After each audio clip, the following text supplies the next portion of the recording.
నమస్కారం. ఘంటారావానికి స్వాగతం. ముందుగా ప్రధానాంశాలు. భారీ వర్షాలతో శంషాబాద్ విమానాశ్రయంలో రాకపోకలకు అంతరాయం. ప్రతికూల వాతావరణం కారణంగా పలు విమానాలు దారి మళ్లింపు. సాంకేతిక వినియోగాన్ని అందిపుచ్చుకోవాలన్న రాజ్నాథ్. అనునిత్యం అప్రమత్తంగా ఉండాలని అధికారులకు సూచన.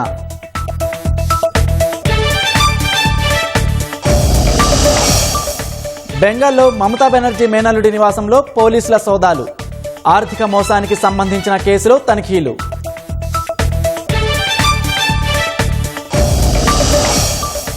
వాణిజ్య నౌకలపై అమెరికా దాడుల్ని తీవ్రంగా తప్పుబట్టిన భారత్.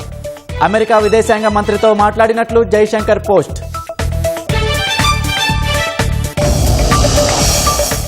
ఫ్రాన్స్, స్లోవేకియాలలో పర్యటనకు బయలుదేరిన మోదీ.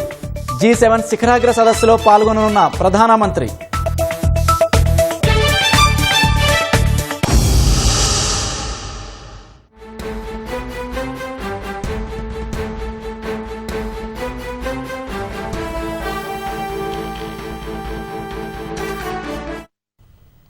అసోం జోర్హాట్లో భారత వైమానిక దళానికి చెందిన రవాణా విమానం కూలిపోయింది. జోర్హాట్ వైమానిక స్థావరంలో ల్యాండ్ అవుతుండగా AN-32 సైనిక రవాణా విమానం కూలిపోయింది. దీంతో పెద్ద ఎత్తున మంటలు చెలరేగాయి. ప్రస్తుతం అక్కడ సహాయక చర్యలు కొనసాగుతున్నాయి. విమానంలో ఎంతమంది సిబ్బంది ఉన్నారో తెలియరాలేదు. ప్రమాదానికి సంబంధించిన వివరాలను తర్వాత వెల్లడిస్తామని భారత వాయుసేన తెలిపింది. 3 నెలల క్రితం కూడా అసోంలో సుఖోయ్ 30 MKI ఫైటర్ జెట్ కూలిపోయింది.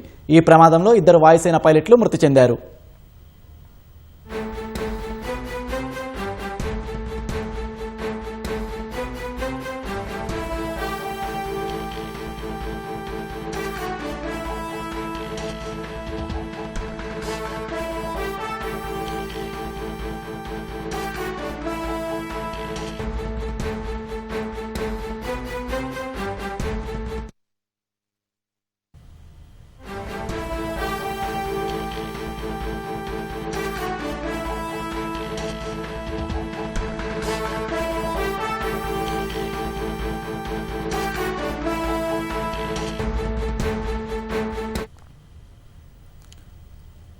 భారీ వర్షాలతో శంషాబాద్ విమానాశ్రయంలో రాకపోకలకు అంతరాయం ఏర్పడింది. ప్రతికూల వాతావరణం కారణంగా 9 విమానాలను అధికారులు దారి మళ్లించారు.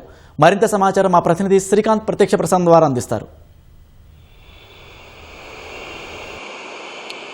రాత్రి కురిసిన భారీ వర్షం వల్ల శంషాబాద్ అంతర్జాతీయ విమానాశ్రయంలో ప్రతికూల వాతావరణం ఏర్పడింది. వర్షం కురవడం వల్ల అక్కడ ల్యాండ్ కావడానికి అనుకూల పరిస్థితులు లేకపోవడంతో ATC అధికారులు విమానాలను ల్యాండ్ కావడానికి దానికి అనుమతి ఇవ్వలేదు. దీంతో పలు విమానాలను కూడా దారి మళ్లించారు. అందులో దాదాపు 9 విమానాలను కూడా దారి మళ్లించారు. హైదరాబాద్ శంషాబాద్ అంతర్జాతీయ విమానాశ్రయానికి పలు ప్రాంతాల నుంచి ఈ విమానాలు రావాల్సి ఉంది. సమయానికి ఆ విమానాలు వచ్చినప్పటికీ ప్రతికూల వాతావరణం వల్ల ఇక్కడ ల్యాండ్ కావడానికి అధికారులు కూడా అనుమతి ఇవ్వలేదు. దీంతో బెంగళూరుతో పాటు వైజాగ్, చెన్నై ఈ ప్రాంతాలకి విమానాలను దారి మళ్లించారు. అందులో ముంబై నుంచి హైదరాబాద్ రావాల్సిన 2 విమానాలను కూడా బెంగళూరుకు దారి మళ్లించారు. పూణే నుంచి హైదరాబాద్ రావాల్సిన విమానం కూడా, అంతేకాకుండా నాందేడ్ నుంచి హైదరాబాద్ రావాల్సిన విమానాలను కూడా బెంగళూరుకు దారి మళ్లించారు. అయితే వారణాసి నుంచి హైదరాబాద్ రావాల్సిన విమానం మాత్రం చెన్నైకి దారి మళ్లించారు. బెంగళూరు నుంచి హైదరాబాద్ అంటే ఇక్కడి నుంచి పలు ప్రాంతాల నుంచి హైదరాబాద్ విమానాశ్రయానికి విమానాలు రావాల్సి ఉండగా ల్యాండ్ కాలేకపోవడంతో బెంగళూరుకు దారి మళ్లించారు. అయితే బెంగళూరు నుంచి కూడా ఒక విమానం హైదరాబాద్ విమానాశ్రయానికి రావాల్సి ఉంది, శంషాబాద్ అంతర్జాతీయ విమానాశ్రయానికి. కానీ అక్కడ ప్రతికూల వాతావరణం వల్ల ఆ విమానాన్ని వైజాగ్ తరలించారు. ఢిల్లీ నుంచి రావాల్సిన మరో విమానం కూడా బెంగళూరు తరలించారు. అయితే ముంబై నుంచి రావాల్సిన మరో విమానం చెన్నైకి తరలించారు. ఈ విధంగా ఇక్కడి నుంచి వివిధ ప్రాంతాల నుంచి సింగపూర్ నుంచి రావాల్సిన విమానం కూడా దారి మళ్లించారు. అయితే ఈ విధంగా 9 విమానాలను దారి మళ్లించారు. అవన్నీ కూడా హైదరాబాద్ రావాల్సి ఉండగా ఇక్కడ ప్రతికూల వాతావరణం ఏర్పడడంతో అందులో కొన్ని విమానాలను బెంగళూరు, మరికొన్ని విమానాలను, ఒక విమానాన్ని మాత్రం వైజాగ్, 2 విమానాలను చెన్నై దారి మళ్లించారు. ఈ విధంగా మొత్తం 9 విమానాలను కూడా దారి మళ్లించారు. రాత్రి వరకు కూడా అదే పరిస్థితి ఉండింది. అయితే ఇందులోనే ఢిల్లీ నుంచి ఇక్కడ శంషాబాద్ అంతర్జాతీయ విమానాశ్రయానికి సీఎం రేవంత్ రెడ్డితో పాటు మరికొంతమంది నేతలు ఇక్కడికి రావాల్సి ఉండగా నిన్న రాత్రి 9:30-10 గంటల సమయంలో ఆ విమానం ఇక్కడ ల్యాండ్ కావాల్సి ఉండింది. కానీ ప్రతికూల వాతావరణం వల్ల ఆ విమానాన్ని బెంగళూరు దారి మళ్లించారు. దీంతో సీఎం రేవంత్ రెడ్డితో పాటు మరికొంతమంది కూడా నేరుగా ఢిల్లీ నుంచి కూడా బెంగళూరులో ల్యాండ్ అయ్యారు. ఆ తర్వాత అక్కడ రాత్రి బస చేసి ఈరోజు ఉదయం 9:30-10 గంటల సమయంలో ఇక్కడ హైదరాబాద్ చేరుకున్నారు. ఆ విమానంతో పాటు పలు విమానాలను కూడా దారి మళ్లించారు. ప్రస్తుతం అయితే రాత్రి మాత్రమే ఈ విధంగా పరిస్థితి ఉండింది. తర్వాత అంతా వాతావరణం అంతా అనుకూలంగానే ఉంది. ప్రస్తుతం విమానాల రాకపోకలన్నీ యథావిధిగా కొనసాగుతున్నాయని చెప్పి కూడా శంషాబాద్ అంతర్జాతీయ విమానాశ్రయ అధికారులు తెలిపారు. అయితే ఏ విమానాలను కూడా రద్దు చేయలేదు, అవన్నీ కేవలం దారి మాత్రమే మళ్లించామని చెప్పి కూడా విమానాశ్రయ అధికారులు చెప్పారు. ఇప్పటి వరకు 9 అంతర్జాతీయ విమానాశ్రయానికి రావాల్సిన 9 విమానాలను కూడా దారి మళ్లించారు. ఏవి కూడా రద్దు కాలేదని చెప్పి కూడా రాత్రి పరిస్థితి ప్రకారం ఏవి కూడా రద్దు కాలేదని చెప్పి కూడా శంషాబాద్ అంతర్జాతీయ విమానాశ్రయ అధికారులు చెప్తున్నారు. ప్రస్తుతం అయితే వాతావరణం అంతా అనుకూలంగానే ఉంది. విమానాల రాకపోకలు యథావిధిగానే కొనసాగుతున్నాయని చెప్పి కూడా విమానాశ్రయ అధికారులు చెప్పారు. అయితే నిన్న అంతర్జాతీయ విమానాశ్రయం రావాల్సిన విమానాలన్నీ కూడా దారి మళ్లించడం వల్ల ప్రయాణికులంతా కూడా కాస్త ఇబ్బందులు ఎదుర్కొన్నారు. ఎందుకంటే వివిధ షెడ్యూళ్ల ప్రకారం వాళ్ళంతా కూడా శంషాబాద్ అంతర్జాతీయ విమానాశ్రయం చేరుకొని అక్కడి నుంచి వాళ్ళ షెడ్యూల్ ప్రకారం వెళ్లాల్సి ఉండింది. కానీ ప్రతికూల వాతావరణం వల్ల వాటిని ఏకంగా హైదరాబాద్కు రావాల్సిన విమానాశ్రయాలన్నీ కూడా బెంగళూరుకు కొన్ని దాదాపు 6 వరకు బెంగళూరుకు దారి మళ్లించారు. 2 ఏమో చెన్నై విమానాశ్రయానికి, ఆ తర్వాత 1 వైజాగ్ విమానాశ్రయానికి తరలించారు. కాబట్టి అవంతా విమానాశ్రయానికి సంబంధించి దారి మళ్లించడంతో ప్రయాణికులంతా కూడా కాస్త ఇబ్బందులు ఎదుర్కొన్నారు. ప్రస్తుతం అయితే రాకపోకలన్నీ కూడా సాఫీగా సాగుతున్నాయని చెప్పి కూడా శంషాబాద్ అంతర్జాతీయ విమానాశ్రయ అధికారులు చెప్పారు. Over to you. ధన్యవాదాలు శ్రీకాంత్. సికింద్రాబాద్లోని అల్వాల్లో భారీ వర్షం కారణంగా విద్యుత్ షాక్కు గురై తండ్రి కూతురు మృతి చెందారు. టెలికాం కాలనీకి చెందిన సందీప్ సాయి ఫుడ్స్లో మేనేజర్గా పనిచేస్తున్నారు. భారీ వర్షానికి వారింటి ఎదురుగా ఉన్న పెద్ద చెట్టు విరిగి కారుపై పడింది. వర్షం తగ్గిన తర్వాత చెట్టు కొమ్మలను తొలగించేందుకు సందీప్, ఆయన భార్య శ్వేత, కుమార్తె రితిక కారు వద్దకు వెళ్లారు. చెట్టు కొమ్మల మధ్య ఉన్న విద్యుత్ తీగలను గమనించకపోవడంతో ముందుగా రితిక విద్యుత్ షాక్కు గురైంది. ఆమెను రక్షించే ప్రయత్నంలో సందీప్ కూడా విద్యుత్ తీగలు తగిలి తీవ్రంగా గాయపడి అక్కడికక్కడే మృతి చెందారు. శ్వేతకు కూడా షాక్ తగిలినప్పటికీ స్వల్ప గాయాలతో బయటపడ్డారు. ఘటనపై పోలీసులు కేసు నమోదు చేసి దర్యాప్తు చేపట్టారు.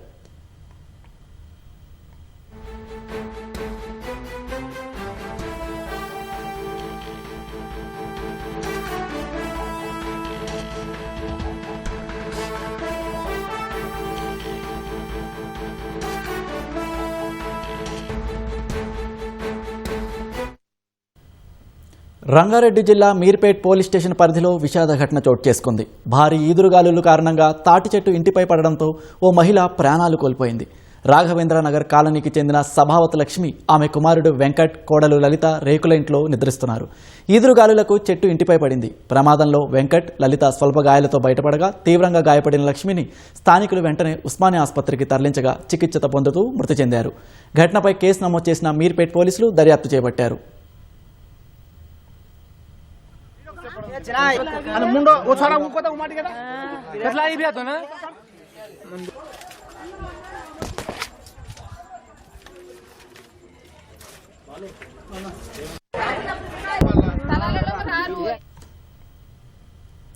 దేశ రక్షణ కోసం ఎలాంటి పరిస్థితినైనా ఎదుర్కొనేందుకు సిద్ధంగా ఉండాలని రాజ్నాథ్ అన్నారు. హైదరాబాద్ దుండిగల్ ఎయిర్ ఫోర్స్ అకాడమీలో జరుగుతున్న గ్రాడ్యుయేషన్ పరేడ్కు రివ్యూయింగ్ ఆఫీసర్గా ఆయన హాజరయ్యారు. గగనతల రక్షణ వ్యవస్థకు ఎయిర్ ఫోర్స్ చాలా కీలకమని రాజ్నాథ్ సింగ్ సూచించారు. యుద్ధంలో సాంకేతిక వినియోగం చాలా పెరిగిందని, సాంకేతిక వినియోగాన్ని అధికారులు అందిపుచ్చుకోవాలని రాజ్నాథ్ చెప్పారు. Air force, navy, coast guard ట్రైనీలకు వింగ్స్, బ్రెవెట్స్ అందజేశారు. సుఖోయ్, సూర్యకిరణ్, సారంగ్ విన్యాసాలతో పరేడ్ వేడుక ఆకట్టుకుంది.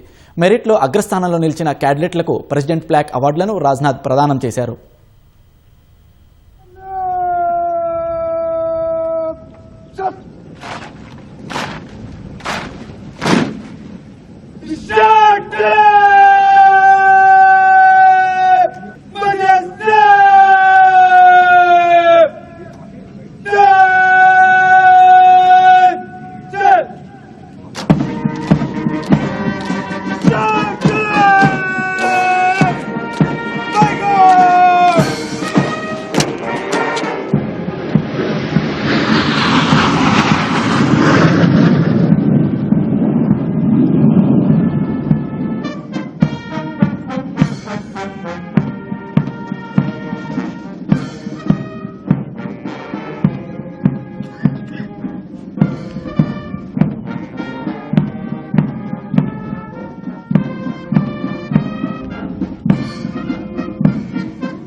ओर से स्पेस तक भी गए।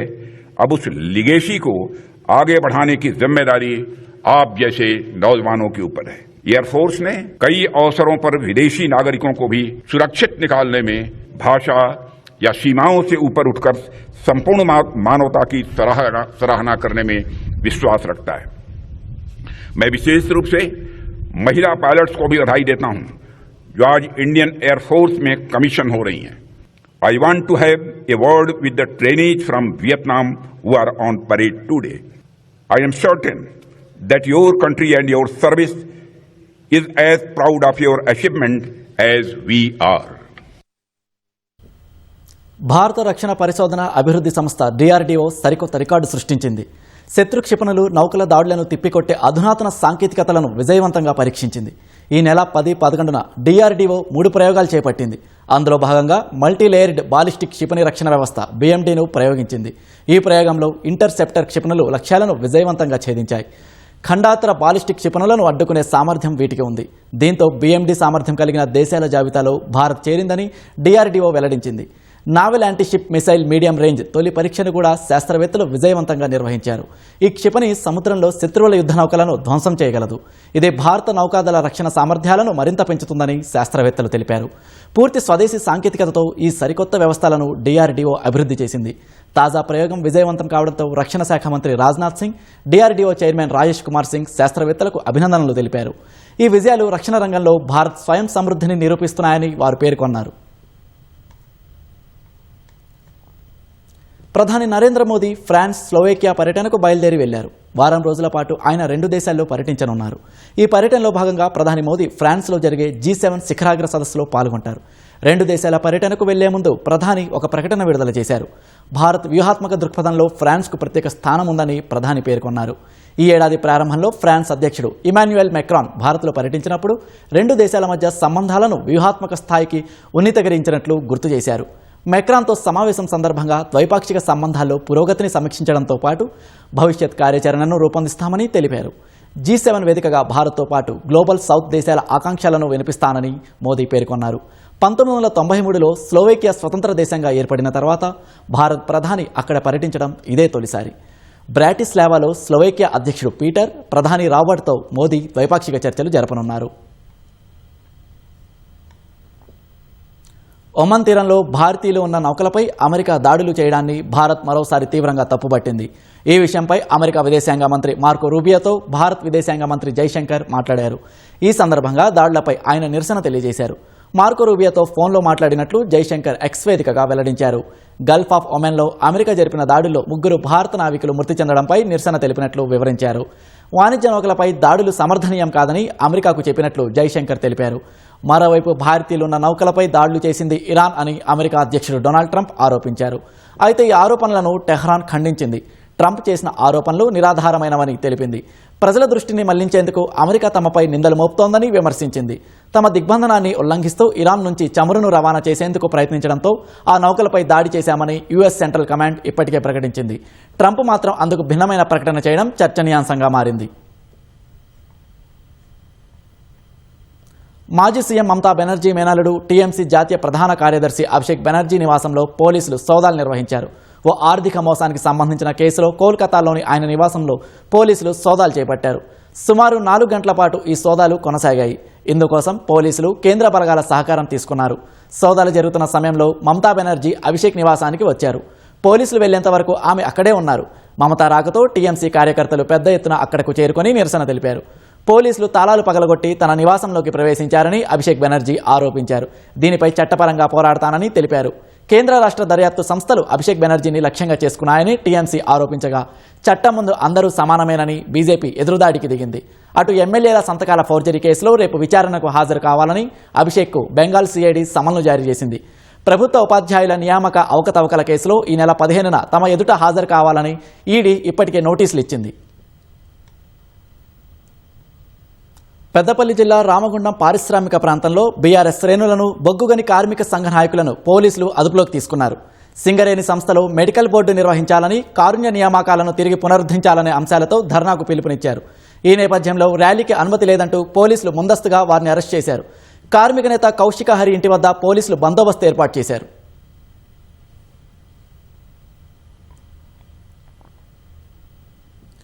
హైదరాబాద్ వనస్థలిపురంలో అక్రమలింగ నిర్ధారణ పరీక్షల గుట్టురట్టు అయింది. హయగ్రీవ్ ఆసుపత్రిలో పోలీసుల డెకాయ్ ఆపరేషన్ను నిర్వహించారు.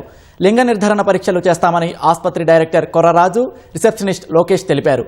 తుక్కుగూడలోని శ్రీ సాయి ధనుష్ క్లినిక్లో ల్యాబ్ టెక్నీషియన్ వద్దకు రిఫర్ చేశారు. అక్కడకు వెళ్లిన పోలీసులు క్లినిక్లో సోదాలు నిర్వహించారు. అక్రమ లింగ నిర్ధారణ పరీక్షలు చేస్తున్న వ్యక్తిని అదుపులోకి తీసుకున్నారు. హయగ్రీవ్ ఆసుపత్రి డైరెక్టర్ కొర్రరాజు సహా receptionist Lokesh, lab technician Vijay కుమార్లపై కేసు నమోదు చేశారు.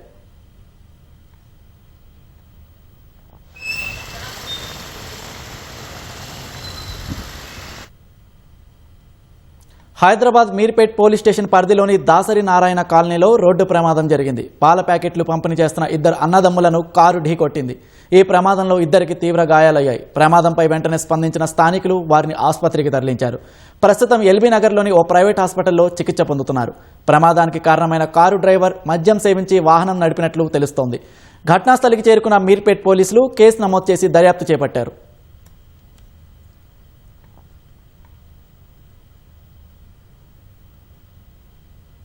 హన్మకొండ జిల్లా ఎల్కతుర్తి పరిధిలోని కాకతీయ వన్ విహార్లో భారీ అగ్ని ప్రమాదం జరిగింది.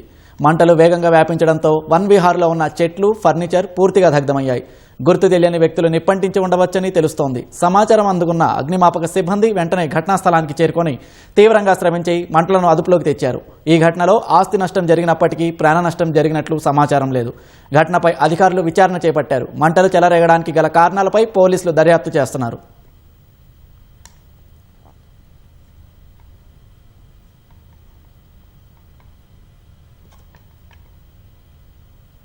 రోజుల తరబడి కొనుగోలు కేంద్రం వద్ద వేచి చూస్తున్న అధికారులు తమ ధాన్యాన్ని కొనట్లేదని సిద్దిపేట జిల్లా రాయపోలు మండలం గుర్రాల సోఫా కొనుగోలు కేంద్రం వద్ద రైతులు ఆందోళన చేపట్టారు.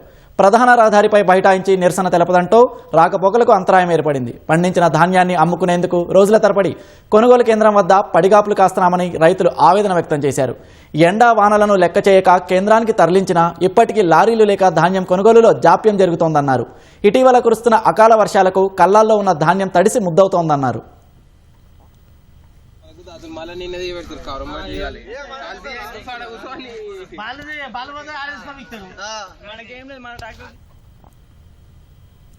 మెదక్ జిల్లాలో కురిసిన భారీ వర్షాల కారణంగా పలు ధాన్యం కొనుగోలు కేంద్రాలలో తూకం వేసి నిల్వ ఉంచిన వేలాది బస్తాలు తడిసి ముద్దయ్యాయి. చిన్న శంకరంపేట మండలం కామారంలోని కొనుగోలు కేంద్రంలో 2 లారీల ధాన్యం వర్షానికి తడిసిపోగా, కొల్చారం మండలం కొంగోడు కొనుగోలు కేంద్రంలో తూకం వేసిన 3 లారీల ధాన్యం కూడా వర్షానికి తడిసినట్లు సమాచారం. వర్షాకాలం ప్రారంభమైన నిల్వ ఉంచిన ధాన్యం పూర్తిగా దెబ్బతింటుందని రైతులు ఆందోళన వ్యక్తం చేస్తున్నారు. లేరు సార్ అరసులు మాకు ఈ తప్పి ఇప్పుడు ఉల్టా పల్టా ఏమంటారు, ఎవరిని పట్టుకొని వెయ్యాలి. ఆడపిల్లలు 3 ఆడపిల్లలు. నాకు ఈ పరిస్థితి ఇట్లుంది. ఆడ నాన్ని ఈడ కొంచెం నాన్ని 20 రోజులు అవుతుంది. సీరియల్ రాక, లారీలు రాక రోజు చచ్చుకుంటూ పోతేనే పోయింది. పల్టీ కొట్టినందుకట 400 రూపాయలు 4 రూపాయలు దట ఒక్క సంచికి. తీసుకొచ్చి ఒక నెల అవుతుంది. నిన్న కాంట అయినాయి. రాత్రి సింకులు పడి పట్లు బాగానే ఉన్నాయి, కానీ సంచులు నాణ్యగా తిరమని చేయమంటారు. మా యొక్క 10 గళ్ళు ఉన్నాయి, వాళ్ళకి 500 ఇస్తామన్నా తిరమని చేస్తారు. సెంట్రల్ వచ్చి తిరమరి ఏమన్నారు. సరే ఇట్లా వడ్లు నాణ్యత బాగుంది, వడ్లు ఎంత మంచిగా లేదు.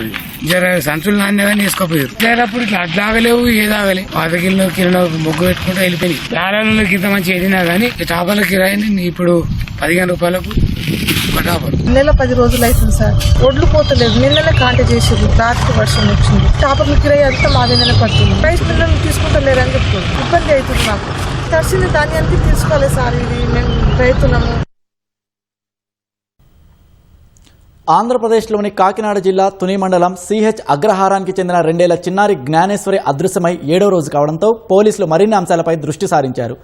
జానుతో పాటు అదృశ్యమై తిరిగి వచ్చిన పెంపుడు శునకం మెడకు జీపీఎస్ ట్రాకర్ అమర్చి విశ్లేషిస్తున్నారు. శునకం తిరిగిన అన్ని ప్రదేశాలను పోలీసులు జల్లెడ పడుతున్నారు. రహదారిపై కార్లు వెళ్తుంటే అరుస్తూ వెంబడించిందని, దీంతో చిన్నారి అపహరణకు గురై ఉండవచ్చని అనుమానం వ్యక్తం చేస్తున్నారు. కారు విషయంలో తన భర్తకు పలువురితో వివాదం ఏర్పడిందని భవానీ చెప్పడంతో ఆ కోణంలోనూ దర్యాప్తు చేపట్టారు. అదృశ్యానికి ముందు తోటలో ఎవరైనా అనుమానాస్పదంగా సంచరించారా లేదా రెక్కి నిర్వహించారా అనే కోణంలో ముమ్మర చర్యలు చేపట్టారు. జల్లెడు పట్టి చేసినట్టుగా గాలించాము, ఇంకా కంటిన్యూ చేస్తున్నాము. మిస్సింగ్ గర్ల్ తండ్రికి ఎవరైనా విరోధులు ఉన్నారా, ఆర్థిక లావాదేవీలు ఉన్నాయా, ఆ యాంగిల్ కూడా మేము దర్యాప్తు చేశాం. ఈ తోట నుండి బస్టాండ్ కానీ రైల్వే స్టేషన్ కానీ ఇటు నర్సీపట్నం కానీ హైవే మీదకి కానీ ఎన్ రూట్లో ఉన్నటువంటి సీసీ కెమెరాలన్నీ వెరిఫై చేశాం. ఇక్కడ గతంలో పనిచేసి మానివేసినటువంటి కూలీలు కూడా ప్రశ్నించి వీళ్ళు చేసింది ఆ టైంలో చేసినప్పుడు ఏమైనా అనుమానితులు ఇక్కడికి వచ్చారా, ఇక్కడ తోటలో పనిచేసే వాళ్ళకేనో ఆ కూలీలకి ఏమైనా పాత గొడవలు ఉన్నాయి అవి కూడా వెరిఫై చేశాం. చుట్టుపక్కల గ్రామాలలో ఎవరైనా అనుమానితులు గాంజాకి అలవాటు పడి ఇలాంటివి ఏమైనా దొంగతనాలు చేయడము అవి ఇవి అలాంటివి వ్యక్తుల గురించి కూడా విచారించాము. డే అండ్ నైట్ కంటిన్యూస్గా చేస్తున్నాము. అలాగే మొన్న కూడాను డాగ్ స్కాచర్ను కూడాను తుని మున్సిపాలిటీ కమిషనర్ గారు ప్రొవైడ్ చేశారు. ఆ వాటిలో కూడా పెట్టాము. పిల్లతో అదృశ్యమైంది. 4th డే తిరిగి వచ్చిన తర్వాత దాని ప్రవర్తనలో కొద్ది మార్పు ఉంది. ఆ మార్పు కోసం దాన్ని మళ్ళీ నార్మలైజ్ చేయడానికి తీసుకున్నది. తిరుపతి జిల్లా తడా సమీపంలో హైవేపై ప్రైవేట్ బస్సులో మంటలు చెలరేగాయి. శ్రీ సిటీ నుంచి సుల్లూరుపేటకు కార్మికులు విధులు ముగించుకొని బస్సులో వెళ్తున్నారు. తడా సమీపానికి రాగానే బస్సులో అకస్మాత్తుగా మంటలు రాజుకున్నాయి. అప్రమత్తమైన కార్మికులు వెంటనే బస్సు దిగడంతో ప్రాణ నష్టం తప్పింది. చూస్తుండగానే బస్సు మొత్తం మంటలు వ్యాపించాయి. సమాచారం అందుకున్న అగ్నిమాపక సిబ్బంది ఘటనా స్థలానికి చేరుకొని మంటలు ఆపేందుకు యత్నించారు. అప్పటికే బస్సు మొత్తం దగ్ధమై కాలి బూడిదైంది. బస్సులో ప్రమాదానికి కారణాలు తెలియాల్సి ఉంది.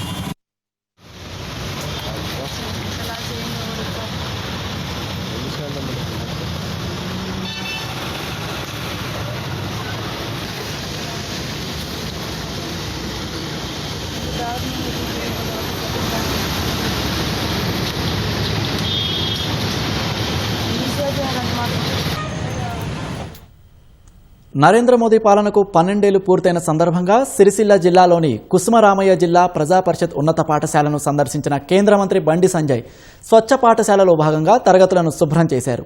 మండలాల వారీగా పార్టీ శ్రేణులు పాఠశాలలన్నింటినీ శుభ్రం చేయాలని ఆయన అన్నారు. తరగతి గదులను శుభ్రం చేయడంతో పాటు ముస్తాబు చేసి మంచి వాతావరణాన్ని కల్పించాలని చెప్పారు. 10వ తరగతి విద్యార్థులందరికీ తానే పరీక్ష ఫీజు చెల్లిస్తానని, పాఠశాలలో నెలకొన్న సమస్యలపైన త్వరలోనే సమీక్ష చేసి పరిష్కారానికి చర్యలు తీసుకుంటానని సంజయ్ అన్నారు.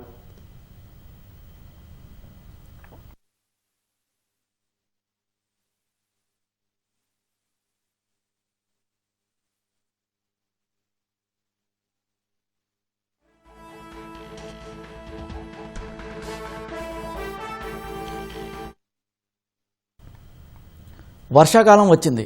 అన్నదాతలు పొలం బాట పడుతున్నారు. ఇదే అదునుగా కొందరు కేటుగాళ్లు కర్షకుల శ్రమను దోచుకునేందుకు సిద్ధమయ్యారు. నకిలీ పత్తి విత్తనాలు విక్రయిస్తూ భారీ దందాకు పాల్పడుతున్నారు. గుజరాత్కు చెందిన ఓ ప్రముఖ కంపెనీ పేరుతో నకిలీ విత్తనాలు అమ్మేందుకు ప్రయత్నిస్తున్న ఓ ముఠా ఆటగట్టించారు పోలీసులు. మల్కాజ్గిరి ఎస్ఓటీ, తిరుమలగిరి పోలీసులు సంయుక్త ఆపరేషన్లో భారీగా నకిలీ విత్తనాలు పట్టుబడ్డాయి. గుజరాత్కు చెందిన ప్రముఖ Narmada Sagar agri seeds company పేరుతో నకిలీ పత్తి విత్తనాలను విక్రయించేందుకు ముఠా చేసిన ప్రయత్నాలను పోలీసులు అడ్డుకున్నారు. Narmada Sagar agri seeds Telangana state marketing manager Yashwantrao ఇచ్చిన ఫిర్యాదుతో పోలీసులు రంగంలోకి దిగారు. బోయినపల్లి వద్ద అనుమానాస్పదంగా కనిపించిన ఓ వాహనం తనిఖీ చేయగా నకిలీ గుట్టు బహిర్గతమైంది. ప్రధాన నిందితుడు new Raitu Sampada seeds MD Eruva Balashouri Reddy అలియాస్ శివారెడ్డితో పాటు sales officer Benjamin, press designer శ్రీనును అరెస్టు చేశారు. వీరి నుంచి సుమారు 30 లక్షల విలువైన 2000 కిలోల నకిలీ పత్తి విత్తనాలు, 12,800 డూప్లికేట్ ప్యాకెట్లను స్వాధీనం చేసుకున్నారు.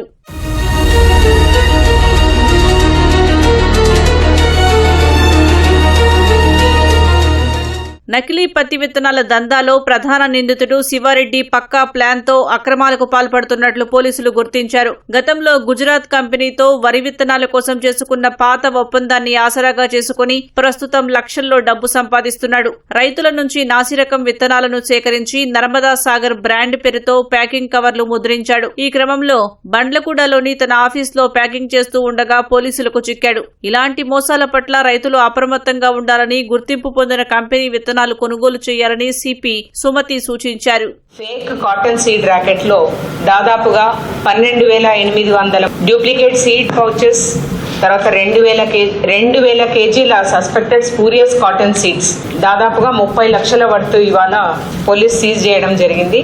ఎరువ బాలశివరెడ్డి అలియా శివారెడ్డి అనే అతను, who is managing director of new Raitu Sampada seeds company Hyderabad, ఇతను ఇల్లీగల్ గా డూప్లికేట్ కాటన్ సీడ్ యొక్క పౌచెస్ ఇక్కడ చూపించిన విధంగా ప్రింటింగ్ చేయించి, అది కూడా ఫేక్ గా నర్మదా సాగర్ అగ్రి సీడ్స్ తో తనకు ఎంఓయూ ఉన్నట్టు, అంటే మెమరాండింగ్ ఆఫ్ అండర్స్టాండింగ్ ఉన్నట్టు, వాళ్లకు ఈయన సర్టిఫైడ్ సీడ్ ప్రొడ్యూస్ చేస్తున్నట్టుగా డూప్లికేట్ ప్యాకెట్స్ ప్రింట్ చేయించి దాంట్లో స్పూరియస్ కాటన్ సీడ్స్ ని దాదాపుగా 2,000 కేజీలు, ఈ 2,000 కేజీలు అంటే దాదాపుగా 4,000 ప్యాకెట్లు సీజ్ చేయడం జరిగింది. మహబూబ్ నగర్ జిల్లా రైతుతో కాటన్ సీడ్ అగ్రిమెంట్ చేసుకున్నట్టుగా ఒక ఫాల్స్ అగ్రిమెంటు, ఇవన్నీ చూసిన తర్వాత రైతులు మోసపోవడం అనేది సర్వసాధారణం.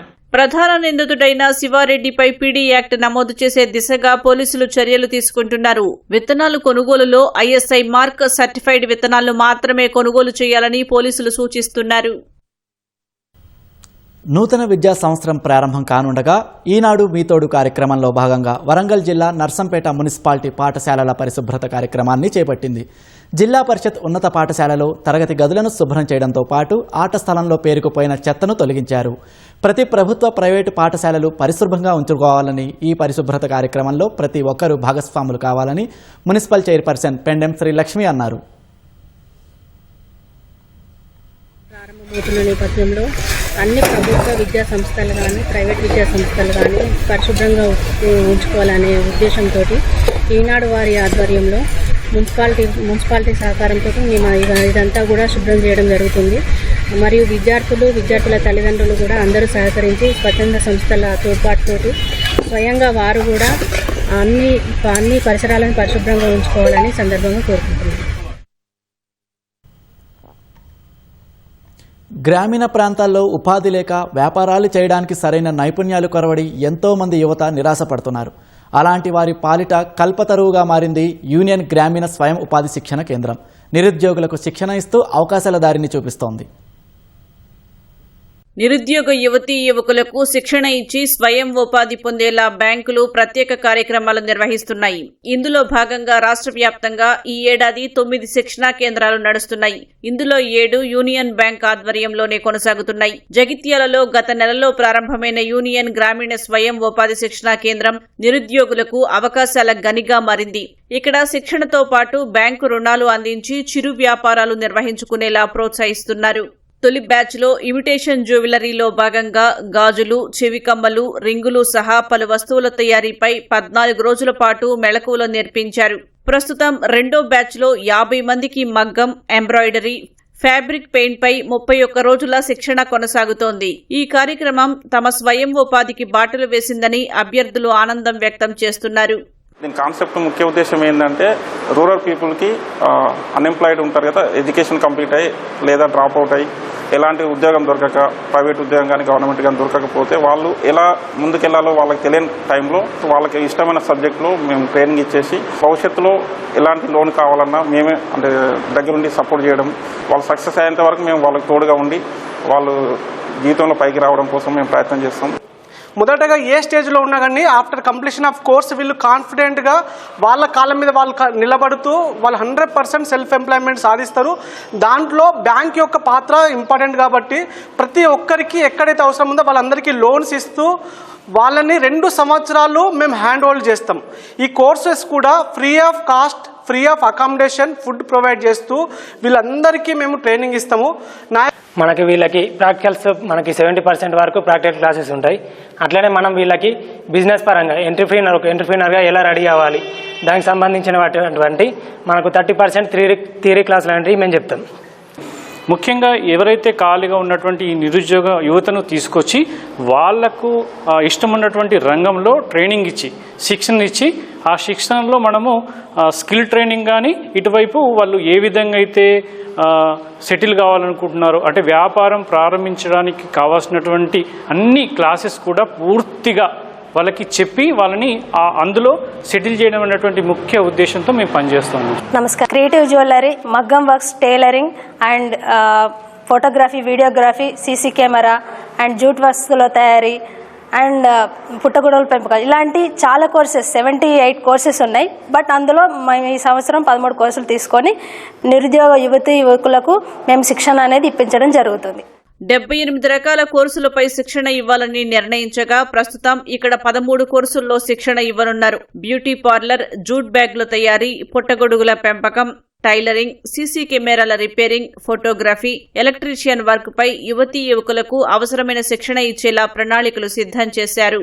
ఇక్కడికి వచ్చాక ఫస్ట్ నాకు మాట్లాడడానికి కూడా ధైర్యం రాలేదు. కానీ ఇక్కడికి వచ్చాక సార్స్ వీళ్ళందరూ మోటివేట్ చేయడం వల్ల నేను ధైర్యంగా నాలో కాన్ఫిడెన్స్ లెవెల్ అనేది చాలా బిల్ట్ అయింది. ఇంకా ఇక్కడ వర్క్తో పాటు స్కిల్స్ అనేటివి చాలా నేర్చుకోవచ్చని అర్థమైంది. ఇక్కడ స్టాఫ్ అయినా ఏదైనా అన్నీ నాకు 100% ఉన్నారు. సార్స్ అయినా మోటివేట్ చేయడానికి కూడా చాలా మోటివేట్ చేశారు. నేను చాలా నేర్చుకున్నాను ఇక్కడికి వచ్చాక. ఇలాంటి నా సెల్ఫ్ నేను నిల్చోనికి ఏదైనా ఆపర్చునిటీ వస్తుందేమో అని చూసిన ఇన్ని రోజులు. బయట ఫ్రెండ్స్ ద్వారా ఈ ఆర్సిటీ గురించి తెలుసుకొని ఇక్కడికి రావడం జరిగింది. ఇక్కడికి వచ్చిన తర్వాత నేను చేయగలను అనే ఒక నమ్మకం కలిగింది. సరే ఎందుకు అనంటే ఫస్ట్ నిల్చోవడం, ఒకరి ముందు నిల్చోవడం అనేది భయం ఉండే నాకు. అలాంటిది స్టేజ్ మీకు ఈరోజు చెప్పగలుగుతున్నా. అంటే మాట్లాడే విధానం కూడా చెప్తుండ్రా? మాట్లాడే విధానం చెప్తారు. మనలో ఫస్ట్ మనకు చేయగలము అనే ఒక నమ్మకం ఉండాలి. ఏదైనా చేయగలం అనే నమ్మకాన్ని సార్స్ బాగా ఎంకరేజ్ చేస్తున్నారు. ఇక్కడికి వచ్చింది చేస్తా అనే నమ్మకం కూడా నాకు వచ్చింది. 2 years బ్యాక్ మా వారు చనిపోయారు. అంటే దానివల్ల ఏం చేయాలి, కొంచెం డిప్రెషన్లకైనా ఎట్లా అని కొంచెం అంటే పిల్లలు 2 ఆడపిల్లలు ఎట్లుండాలి అని ఆలోచన పడింది. ఓ టైంలో 2 పాపలు నేర్చుకొని పోదామని కూడా ఫిక్స్ అయినా. దీనికి ఇక్కడికి వచ్చిన తర్వాత ఫస్ట్ డే అసలు ఏం మాట్లాడలేదు, భయపడ్డా. సారీ చెప్పారు మాట్లాడాలమ్మా, భయపడద్దు. ఎంత బాగుంటుందంటే మిగతా వాళ్ళు కూడా నాలాగే ఎవరైనా పరిస్థితి బాగాలేకుంటే అందరు రండి, ఏదైనా అవకాశం దొరుకుద్ది అని ఆలోచన ఉంది నాకు కూడా. అంటే కాన్ఫిడెన్స్ వచ్చింది బాగుంటాం అని. చదువుకున్నాం, ఉద్యోగం లేదు, ఏం పని లేదనే నిరుద్యోగుల కోసం ఏర్పాటైంది ఇక్కడ ఆర్సిటీ. యూనియన్ బ్యాంక్ ఆధ్వర్యంలో నిర్వహిస్తున్న ఈ ఆర్సిటీ నిరుద్యోగులకు వరంగా మారింది. ఇక్కడ శిక్షణ పొంది తన కాళ్ళ మీద నిలబడేందుకు వీళ్ళు అవకాశాలు కల్పిస్తున్నారు. Gangadhar, ETV news, Jagtial. పెద్దపల్లి జిల్లా పాలకుర్తి మండలం రామారావుపల్లిలో తెల్లవారుజామున రోడ్డు ప్రమాదం జరిగింది. ధర్మారం రోడ్డు నుంచి పుట్నూరు వైపు వెళ్తున్న లారీ బైక్ను ఢీకొట్టింది. ఈ ఘటనలో దుర్గం మల్లయ్య అనే వ్యక్తి మృతి చెందినట్లు స్థానికులు తెలిపారు. మరణించిన వ్యక్తి ఓ సిమెంట్ కంపెనీలో పనిచేస్తున్నట్లు తెలుస్తోంది. ప్రమాదానికి సంబంధించిన దృశ్యాలు సీసీ కెమెరాలో రికార్డయ్యాయి. దీనిపై సమాచారం అందుకున్న పోలీసులు ఘటనా స్థలానికి చేరుకొని దర్యాప్తు చేస్తున్నారు.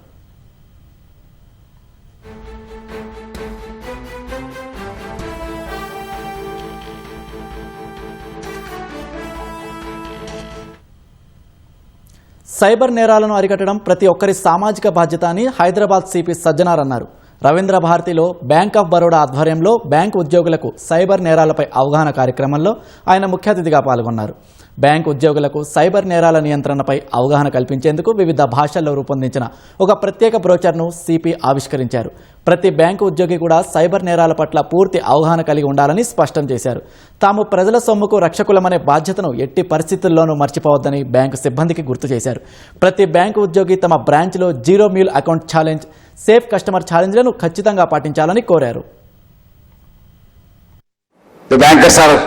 Not only the custodians of public property, but also the custodians of trust. That's a very, very big word. I think we all have to stand by it, because public come to us thinking that we are the safest place, but when they realize that they have been victims, then they really go with a very, very bad impression. So I think there's a lot of responsibility on all of us, including the police, the bankers, the telecom operators, the public, to fight these cyber crimes in a big way.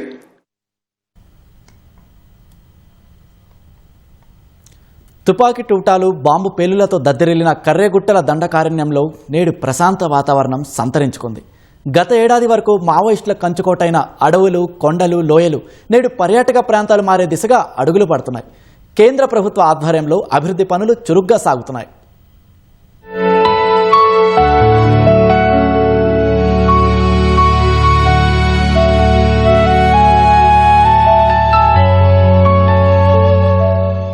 కర్రెగుట్టలు పేరు చెప్పగానే మావోయిస్టులకు కేంద్ర బిందువుగా అందరికీ గుర్తొస్తుంది.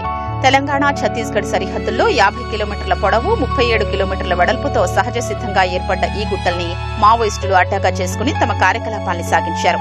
Operation black forest పేరిట కర్రెగుట్టల్ని చుట్టుముట్టిన భద్రతా బలగాలు మావోయిస్టుల నుంచి ఈ గుట్టలకు విముక్తి కలిగించాయి. ఈ ఏడాది జనవరిలో కర్రెగుట్టల్లో భాగమైన పామునూరు, తడపలలో సీఆర్పీఎఫ్ బేస్ క్యాంపులను ఏర్పాటు చేసి బ్లాక్ హిల్స్ పేరుతో అభివృద్ధి కార్యక్రమాలకు శ్రీకారం చుట్టాయి.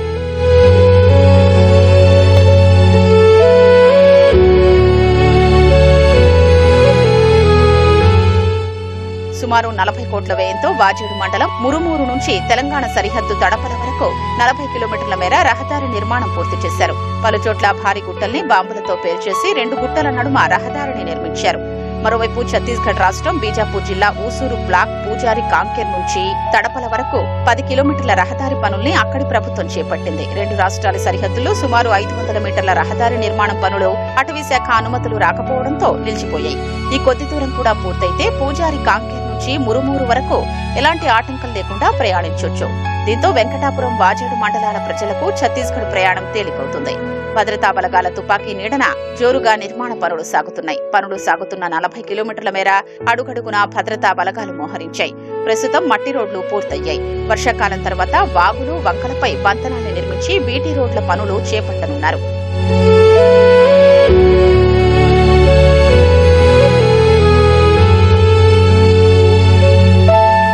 ఈ ప్రాంతాన్ని అటవీ శాఖ పర్యాటక ప్రాంతంగా తీర్చిదిద్దడానికి ఇప్పటికే కొన్ని ఎంపిక చేసిన స్థలాల్లో వ్యూ పాయింట్లను నిర్మించడానికి సన్నాహాలు చేస్తున్నారు. సుందరమైన లోయలు, జలపాతాలు, అద్భుతమైన సుందర ప్రదేశాలు ఈ కర్రెగుట్టల సొంతం. రోడ్డు నిర్మాణ పనులు పూర్తయి పర్యాటక కేంద్రానికి కావలసిన వసతులు పూర్తయినట్లయితే ఈ ప్రాంతం పర్యాటకంగా అభివృద్ధి చెందుతుంది. రహదారి సౌకర్యాలు కలుగుతుండటంతో ఆయా ప్రాంతాల గ్రామాల గిరిజనులు ఆనందం వ్యక్తం చేస్తున్నారు.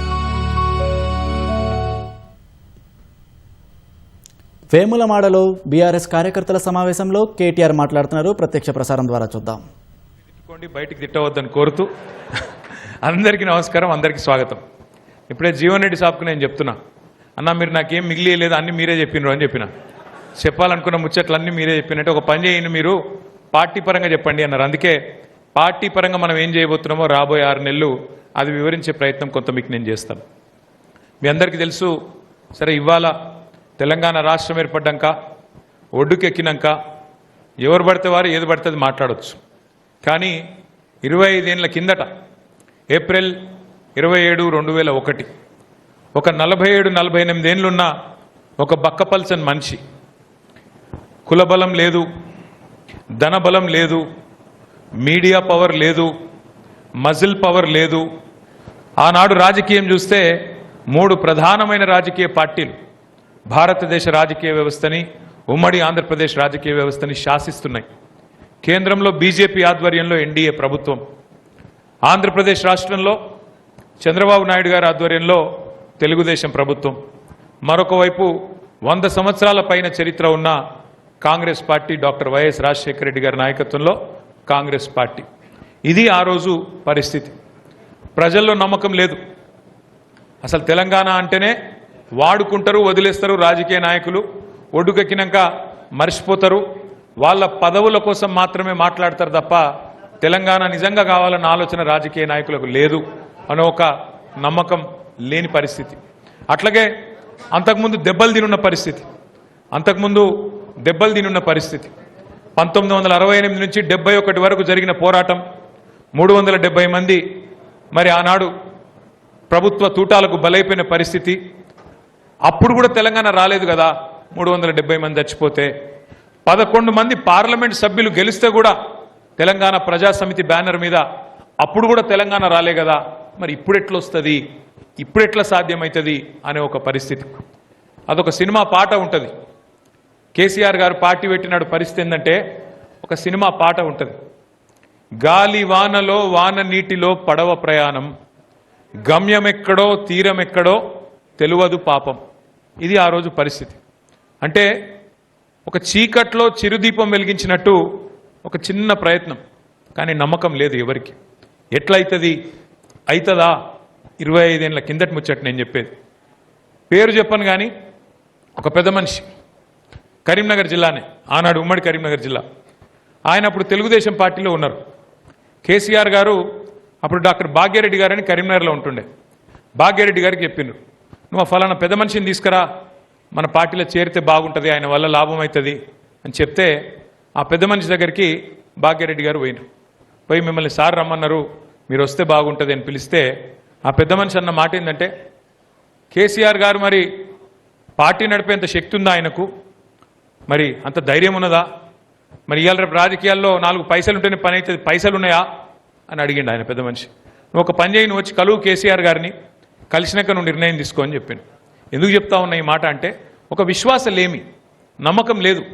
అవుతుందా, ఎట్లయితుంది, అయితే మంచిదే కానీ ఏమవుతుంది, ఎట్లయితుంది, ఇన్ని అనుమానాల మధ్యన ప్రయాణం ప్రారంభమైంది.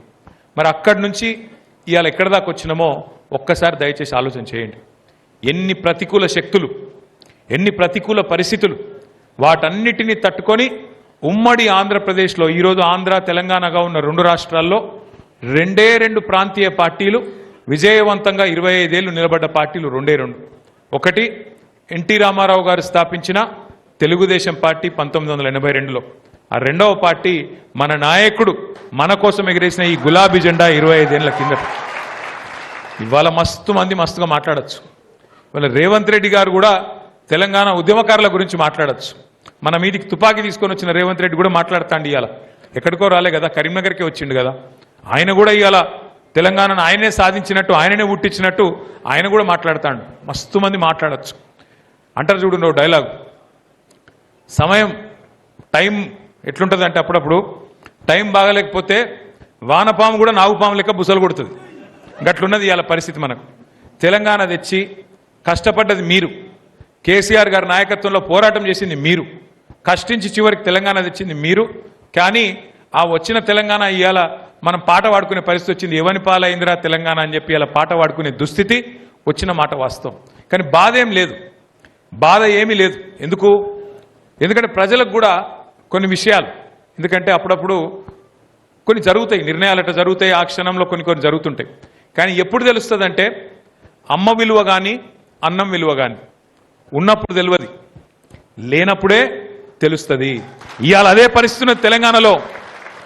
ఎందుకంటే వాస్తవం నేను చెప్పేది మీకు కూడా తెలుసు. ఇవాళ పొద్దున మా మల్కపేట సింగిల్ విండో చైర్మన్ కదా దేవయ్య గారు, జవాజీ దేవయ్య గారు ఎక్కడున్నాడు, ఉన్నాడా లేడా, ఉన్నాడా, బయటికి ఉన్నావు దేవయ్య గారు. ఏదో నాకు మెసేజ్ పెడితే నేను ఫోన్ చేసిన, ఏం దేవన్నా ఏం సంగతి, వడ్లు కొన్నారా, జోకిన్రా, ఎట్లున్నది పరిస్థితి అంటే, లేదన్నా ఇంకా మా ఊళ్ళో ఇంకో 5-6 రోడ్ల వడ్లు ఇంకా అట్లే ఉన్నాయి అన్నాడు. అరే వానలు చాలైనాయి కదా ఇంకా జోకలేదా అంటే, ఏడ జోకుతాడు వీడు, జోకేటోడు కాదు వీడు కొన్నాడు అని చెప్పి మాట్లాడుతున్నాడు. మరి నువ్వు అంటే పార్టీ మనిషి నువ్వు అంటున్నావు, కానీ మిగతా రైతుల సంగతి ఏంది అని అడిగితే ఏం చెప్పిండంటే, అందరు ఆడ కూర్చున్న వాళ్ళు ఆడ తిట్టుకుంటారు సార్, ఎక్కడోళ్ళు అక్కడ మాట్లాడుతున్నారు, ఎక్కడోళ్ళు అక్కడ కడుపులో ఆవేశం ఉన్నది, కనుక మరి వేములవాడల కాంగ్రెస్ని గెలిపించినాం కదా ఏం చేయాలి, బయట వడలే కక్కలేక మింగలేక అన్నట్టు పరిస్థితున్న సార్ అన్నాడు. నేను ఒకటే మీ అందరితో ప్రార్థించేది, ఇవాళ మొత్తం రాష్ట్రంలో వీళ్ళు వాళ్ళు కాదు, ప్రతి ఒక్కరూ కుత ఉడికిపోతున్నారు. ఈ వర్గం ఆ వర్గం అని కాదు, అందరూ ఇబ్బందులనే ఉన్నారు. ఇంతకుముందు జీవన్ రెడ్డి గారు చాలా వివరంగా, ఒక రైతు బిడ్డ కాబట్టి, తెల్లారు లేస్తే రైతుల కళ్ళాలు తిరిగే మనిషి కాబట్టి చాలా సోదాహరణంగా వివరంగా చెప్పిండు. ఎట్లా ఈ ప్రభుత్వం మోసం చేస్తున్నది, ఎట్లా దొడ్డు వడ్లకు బోనస్ అని చెప్పి సన్న వడ్లు అని చెప్పి మళ్ళీ ఇప్పుడు సన్నాయి నొక్కులు నొక్కుతున్నది.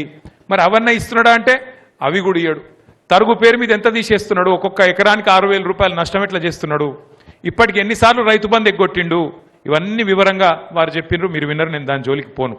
కానీ ఒకటి మాత్రం వాస్తవం, ఆ అభయహస్తం అనే పేరు మీద ఇచ్చిన మేనిఫెస్టో ఏదైతే ఉన్నదో అది ఈ శతాబ్దపు అతి పెద్ద మోసం. అది ఒకటి కాదు, 2 కాదు, 420 హామీలు ఇచ్చి అందరినీ బురిడి కొట్టించి మొత్తానికి గద్దెనెక్కిండు, కూర్చున్నాడు. ఇలా మీకు కసి ఉన్నది, కమిట్మెంట్ ఉన్నది. జీవన్ రెడ్డి గారు గెలిచే 84 సీట్లలో వేములవాడ ఉంది అంటే మీరందరూ గట్టిగా సపోర్ట్లు కొట్టిండ్రు. కానీ సపోర్ట్లు కొడితే సరిపోదు, మన డబ్బా మనం కొట్టుకుంటే సరిపోదు. వాస్తవం ఏంది అంటే వేములవాడ నియోజకవర్గంలో 262 పోలింగ్ బూతులు ఉన్నాయి. 262. ఇక్కడ ప్రతి బూత్ నుంచి ఉన్నారని నేను అనుకుంటున్నా. బూత్ లెవెల్ ఏజెంట్లు ఉన్నారా ఇక్కడ? ఒకసారి చేయలేవట్టున్న బూత్ లెవెల్ ఏజెంట్లు అంతా. అంటే బూత్కి ఒక్కరు చొప్పున మనము బూత్కి ఒక్కరు చొప్పున మనం ఎన్నికల కమిషన్కి ఇచ్చినాం. బూత్కి 2 చొప్పున పార్టీ మెంబర్షిప్ కోసం మనం అపాయింట్మెంట్ చేసుకున్నాం.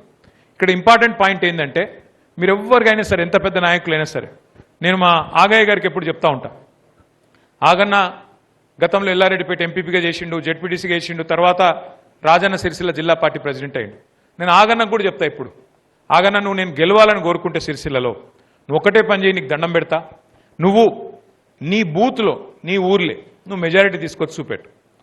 నీ బూత్ కాడికి నువ్వు ఎంత పెద్ద నాయకుని అనగా, నువ్వు జెడ్పీటీసీగా, ఎంపీపీగా, లేకపోతే ఇంకోటిగా 262 బూతులలో గిన్నా ఏ బూత్లో ఆ బూత్లో నేను మా పార్టీకి, మా కేసీఆర్ గారు నేను గెలిపిస్తా, మా బూత్లో నేను మెజారిటీ తెస్తా అంటే చాలు. ఇక మీరు పెద్ద నేను పక్కూరికి పోయి పని చేస్తా, పక్క మండలం పోయి పని చేస్తా, వేములవాడ పట్టణం అంతా నాకు బాగా చుట్టాలన్నారని గాఢ నరుకుతా, అది చేద్దాం. ఎప్పుడు నీ ఊరు మొత్తం సెట్ అయినాక, నీ ఊర్లో పక్కా మెజారిటీ వస్తుంది. ఒక్క ఓటన్నా అవతల పార్టీల కంటే నా బూత్లో ఒక్క ఓటన్నా ఎక్కువ మెజారిటీ ఇస్తా అని కంపల్సరీ నువ్వు అనుకున్నాక అప్పుడు నువ్వు మంచిగా షెల్ల దులుపు, వేములవాడలో వాడు, కరీంనగర్వో, సిరిసిల్లవో, యాడికంటే ఆడుకో.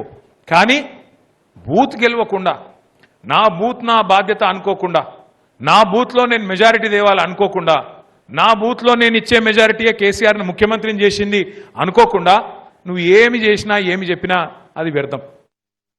పార్టీ క్యాడర్ను కాపాడుకోవడానికి కేటీఆర్ బస్సు యాత్ర, పాదయాత్రలు చేస్తున్నారని ప్రభుత్వ విప్ ఆది శ్రీనివాస్ ఆరోపించారు. కేసీఆర్ బస్సు యాత్ర చేసినా, కేటీఆర్ పాదయాత్ర చేసినా, హరీష్ రావు మోకాల యాత్ర చేసినా ఉపయోగం లేదని విమర్శించారు. అధికారం ఉన్నప్పుడు ప్రగతి భవన్ దాటలేదు, ఫామ్ హౌస్ను వదిలిపెట్టలేదని ధ్వజమెత్తారు. అధికారం పోయాక బస్సు యాత్ర చేస్తే కేసీఆర్ను ఎవరు నమ్ముతారని ప్రశ్నించారు. బస్సు యాత్ర, పాదయాత్ర అని కేటీఆర్ తన బీఆర్ఎస్ క్యాడర్ ను, పార్టీని కాపాడుకునే ప్రయత్నం చేసే విధంగా వారి మాటల్లో కనిపిస్తుంది. చేతుల్లో మాత్రం ఎక్కడా ప్రజల పక్షాన నిలబడేటువంటి పరిస్థితి లేనటువంటి సందర్భంలో కేసీఆర్ గారు బస్సు యాత్ర చేసినా, మీరు పాదయాత్ర చేసినా, హరీష్ రావు గారు మోకాల యాత్ర ద్వారా మీరు ప్రజలలో మొదలు పెట్టిన మీ యాత్రలు ప్రజలు మిమ్మల్ని ఎవరు కూడా నమ్మే పరిస్థితి లేనటువంటి సందర్భాన్ని ఒకసారి గుర్తు చేసుకోమని చెప్తూ, అధికారం ఉన్నప్పుడు కేసీఆర్ గారు బస్సు యాత్ర చెప్పండి ప్రజల్లోకి వస్తామని చెప్పి రానటువంటి సందర్భం, మీ రాజభోగాన్ని ప్రజలు గుర్తించే మీ కర్రు కాల్చి వాత పెడితే ఈ రోజు ఎక్కడ మీరు ఉన్నారో గుర్తుంచుకోమని చెప్తా ఉన్నాం. మీరు ఇందిరమ్మ రాజ్యం ప్రజాపాలనలో ఓవైపు అభివృద్ధి, ఓవైపు సంక్షేమం జరుగుతున్నటువంటి వేళ ముందు మీ తండ్రి గారిని ఫామ్ హౌస్ నుంచి బయటకు తీసుకొచ్చే ప్రయత్నం చేయి. ఈ పాదయాత్ర ఎందుకోసం, ఈ బస్సు యాత్ర అని చెప్పని ప్రజల పక్షాన్ని నిలబడేటువంటి అర్హతనే లేనటువంటి మీరు చిట్ చాట్ పేరిట ఫ్రస్ట్రేషన్ లో కాంగ్రెస్ పార్టీకి 3వ స్థానం వస్తుంది వచ్చే ఎన్నికలనే మాట చెప్తుంది. అసలు ఇప్పుడు మీ గుండు సిన్న ఇచ్చిన ప్రజలు అదెందుకు మీరు గుర్తించుకుంటున్నారు అంటున్నా. పెద్దపల్లి జిల్లా రామగుండం సింగరేణి మెడికల్ కళాశాల విద్యార్థులు ఫుడ్ పాయిజన్తో అస్వస్థతకు గురయ్యారు. గోదావరి ఖనిలోని ఓ రెస్టారెంట్లో బిర్యానీ తిన్న సుమారు 10 మంది మెడికల్ కళాశాల విద్యార్థులు తీవ్ర అస్వస్థతకు గురయ్యారు. ఓ విద్యార్థి పుట్టినరోజు సందర్భంగా బిర్యానీ తెప్పించుకొని తిన్నారు. ఆ తర్వాత వాంతులు, విరోచనాలు కావడంతో స్థానిక ప్రభుత్వ జనరల్ ఆసుపత్రిలో చికిత్స పొందుతున్నారు. విద్యార్థులకు ఎలాంటి ప్రమాదం లేదని, అందరికీ పూర్తి స్థాయిలో చికిత్స అందిస్తున్నామని వైద్యులు తెలిపారు.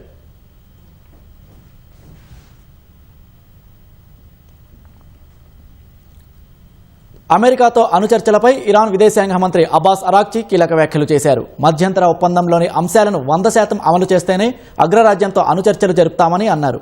ఒకవేళ ఒప్పందంలోని నిబంధనలను అమలు చేయకపోతే తుది ఒప్పందంపై సంతకం చేయబోమని ఆయన స్పష్టం చేశారు. దేశ భద్రత కోసం ఐరాస సహా ఇతర అంతర్జాతీయ కూటములపై ఆధారపడమని చెప్పారు. తమ దగ్గర ఉన్న సైనిక శక్తితోనే దేశాన్ని రక్షించుకుంటామని అబ్బాస్ అరాక్చి తెలిపారు. ఇరాన్ ప్రభుత్వ వార్తా సంస్థ Islamic Republic of Iran broadcasting IRIBకి ఇచ్చిన ఇంటర్వ్యూలో విదేశాంగ మంత్రి అబ్బాస్ అరాక్చి కీలక విషయాలు వెల్లడించారు. తొలుత అమెరికాతో మధ్యంతర ఒప్పందం కుదుర్చుకుంటామని తెలిపారు. మరికొన్ని రోజుల్లోనే అది జరిగే అవకాశం ఉందన్నారు. మధ్యంతర ఒప్పందం 60 రోజుల పాటు అమల్లో ఉంటుందని చెప్పారు. ఆ సమయంలో ఇరుపక్షాలు దాడులు చేసుకోకుండా సంయమనం పాటించాల్సి ఉంటుందని వెల్లడించారు. కాల్పుల విరమణ సమయంలో అణు నిల్వలు సహా ఆంక్షల ఎత్తివేతలపై చర్చలు ఉంటాయని వివరించారు. అవి సఫలమైతే అమెరికాతో తుది ఒప్పందం కుదుర్చుకుంటామని అరాక్చి తెలిపారు. మధ్యంతర ఒప్పందం అమల్లో ఉన్న సమయంలో అమెరికా కొన్ని హామీలను అమలు చేయాల్సి ఉంటుందని పేర్కొన్నారు. లెబనాన్ నుంచి ఇజ్రాయెల్ సేనలు వైదొలగడం అందులో ఒకటని వెల్లడించారు. ఒప్పంద పత్రంలోని నిబంధనలను నెరవేర్చకపోతే తుది ఒప్పందంపై సంతకం చేయమని ఆయన స్పష్టం చేశారు. అమెరికాతో తుది ఒప్పందం విషయంలో నేషనల్ సెక్యూరిటీ కౌన్సిల్లో చర్చించి నిర్ణయం తీసుకుంటామని అరాక్చి వెల్లడించారు.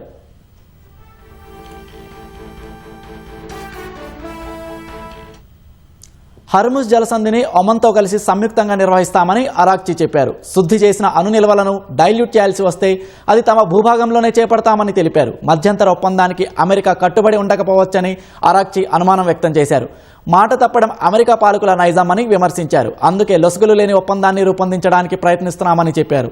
దేశ భద్రత కోసం ఐరాస సహా ఇతర అంతర్జాతీయ కూటమిలపై ఆధారపడమని అన్నారు. తమ దగ్గర ఉన్న సైనిక శక్తితోనే దేశాన్ని రక్షించుకుంటామని అబ్బాస్ అరాక్చి తెలిపారు.